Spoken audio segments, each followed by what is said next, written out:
এত লোভনীয়, এটা কি ফল বলেন তো? এটা আপনাদের একদম পরিচিত ফল। এটা হচ্ছে কামরাঙা, দেখতে অনেক লোভনীয়, তাই না? চলেন আজকে এটার ভর্তাই আপনাদের কাছে শেয়ার করব যে কিভাবে খাইলে সবচেয়ে বেশি মজা হয়। হ্যালো এভরিওয়ান, আসসালামু আলাইকুম।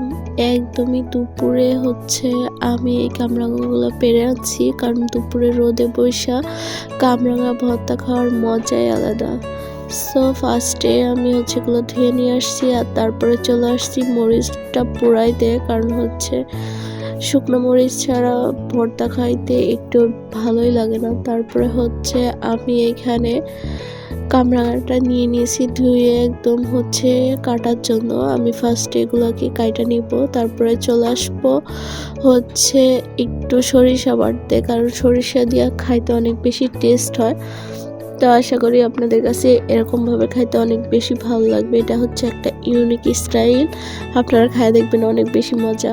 তো সাথে আমি একটা কাঁচামরিচও নিয়ে নিছি, আর নিয়ে নিছি এই 3টা শুকনা মরিচ। তো শুকনা মরিচ দিয়ে খাইতে অনেক বেশি মজা। তো তেঁতুল, শুকনা মরিচ আর হচ্ছে কাঁচামরিচ, এগুলা দিয়ে সব একসাথে আমি মাইখা নিয়েছি। আর তারপরে হচ্ছে আমি দিয়ে দিলাম এই কামরাঙাগুলো। তারপরে হচ্ছে এই তো আমার দাদুকে খাওয়ানোর জন্য নিয়ে যেতেছি।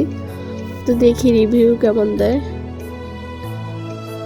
দাদু কিন্তু খাইছে, তার অনেক বেশি ভালো লাগছে। আশা করি ভিডিওটা আপনাদের কাছে অনেক বেশি ভালো লাগছে। আর যদি ভালো লাগে অবশ্যই লাইক, কমেন্ট এবং সাবস্ক্রাইব করে দিবেন, তো পরবর্তী ভিডিও যাতে আপনাদের কাছে পৌঁছায়। তো ভালোবাসা দিয়ে সবাই পাশে থাকবেন। আল্লাহ হাফিজ।